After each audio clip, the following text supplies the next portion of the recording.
Hello, it's Patrick, and welcome to some more electric vehicle journeys.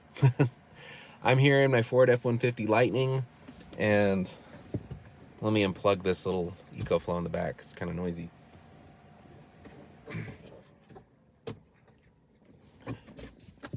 I'm in Lander, Wyoming. I'm charging at a DC fast charger that's on the EV Connect network, and I'll be heading towards Las Vegas, Nevada. I don't know if I'll make it all in one day, but I'm going to try. I usually do this trip in a Tesla on the supercharger network, and it works out pretty good. Especially in the newer Teslas that have over 300-mile range, it only requires 4 stops or so. Older Teslas, it'd take more or longer charges. You can make it, it's only about 750 miles or so, so you could make it theoretically with just 3 stops maybe, but it's quicker if you stop at more of the superchargers, like every 3 hours of the trip. It's about a 12-hour drive ish, and stopping to charge closer to 13. It's not bad. Basically every 3 hours you stop, go to the bathroom, get a meal. If you leave early in the morning, get breakfast, and then you get lunch, you get dinner. It doesn't work out to be too bad, and it's pretty enjoyable, especially like, in the newer EVs where you've got advanced lane keep assist. In the case of the Tesla, full self-driving, autopilot does most of the work for you. This will be the first really long trip I've done in the Lightning. I've gone to Colorado once in it, and there's a section that was on the freeway where I got to test out the Blue Cruise about a year ago, and it worked okay. It's very picky. It makes you make sure you look right at the road all the time, especially if you're trying to do the hands-free. So this will be interesting because there's been several updates in the past year to see how well it performs on the freeway. I won't hit the freeway for another 300 miles. Like almost half my trip is non-freeway. Almost.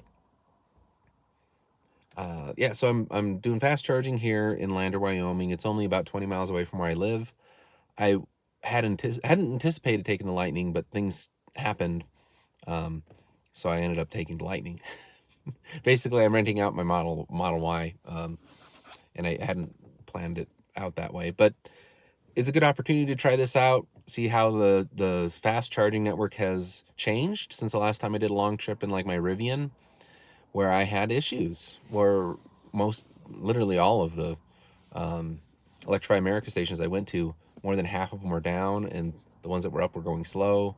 It was not the best experience in the world, and that seems to be the case for a lot of EV users, and I think it's been a huge detriment to the movement and the transition to EVs, that the perception of the public charging networks are complicated and unreliable.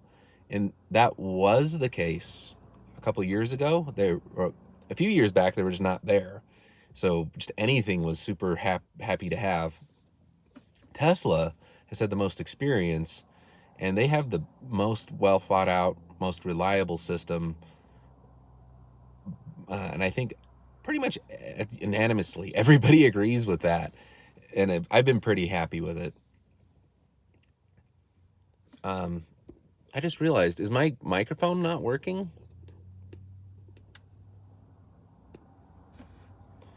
Hello? I don't know if anybody's on the chat. Can you hear me?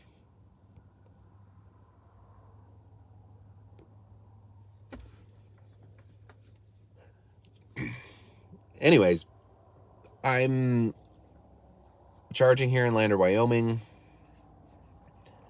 taking the Lightning to Las Vegas. I've been giving an explanation. I don't know if the audio was working this whole time, but I'll stop and I'll give an update when I'm charging. When I first started doing this channel over 10 years ago, was it 10 years ago? I've been doing YouTube videos for over 10 years. This one for at least over 5 or 6 or 7. Yeah, I'll give an update. Like, what's the improvements of the DC fast charging network? This one here that's on the EV Connect network is part of the Blue Oval network, and it's pretty interesting what Ford's doing. So they've got what they call their Blue Oval network, where they're allowing other networks to connect into their Ford network, so it works like a Tesla. So they have plug and charge. So you just put your credit card on file with Ford, and then you literally plug it in, and it starts charging just like a Tesla. And it works with a lot of the DC fast charging networks, EV Connect, Electrify America. I think it does EVgo. I can't remember. Uh, EVgo does have plug and charge, but you may have to have your card on file with them. And now Tesla. That's how the supercharger network works. If you get an adapter, either the one directly from Ford, or there's some on Amazon for under $100 now. And that's what I did, is I had one shipped to me in Las Vegas, so I'll pick it up when I'm there, and on my way back, I'll see what it's like using the Tesla supercharger network, all the V3 stations that are available to get back, and how much time it takes. If it's significantly quicker or slower, or less convenient or more convenient, because there's issues with the length of the charging cable, how you park with the Lightning. If the superchargers are busy, I'm sure people are not going to be happy to see a big honking truck pull up and take up more than one spot. It'll be interesting.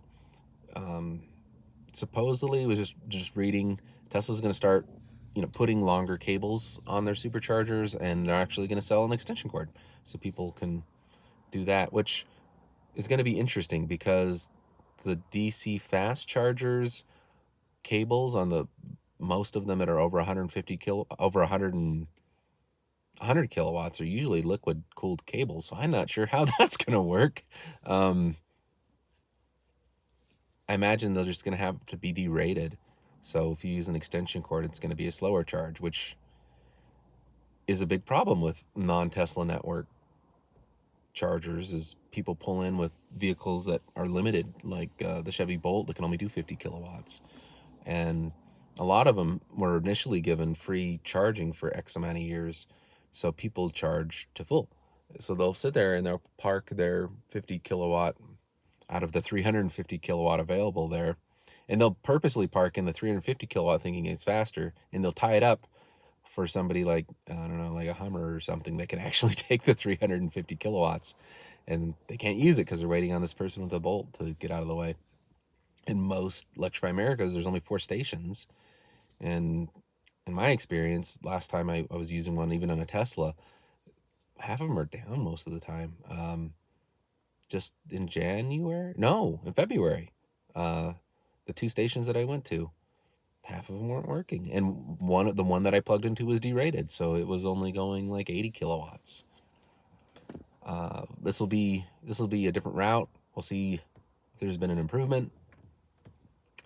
Thank you, everybody, for tuning in and hearing me rant about this trip.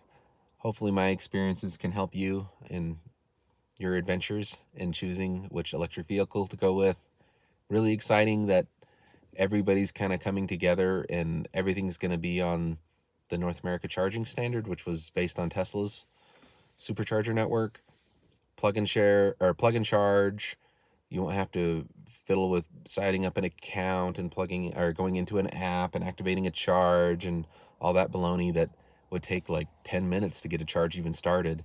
Now it'll be as simple as just plugging it in and it's charging and then unplug and go. If you like this channel, please be sure to like, share, subscribe. I'm going to be giving updates on different trips and product reviews, and if you check out some of the other videos I've done on product reviews, I've got codes that can save you a ton of money on different level 2 home stations. This last one that I did is a really cool product. It's significantly cheaper than the Tesla version, and it's got a higher rating for colder temperatures and to be outdoor rated if you don't have a garage for your EV. I think you save like $50. It's pretty good deal. Anyways, thanks for helping me stay entertained while I'm here charging, and I will check in again probably in about 3 or 4 hours, and we'll give an update on how things are going in Evanston, Wyoming at the Electrify America there. Thank you so much. Talk to you later.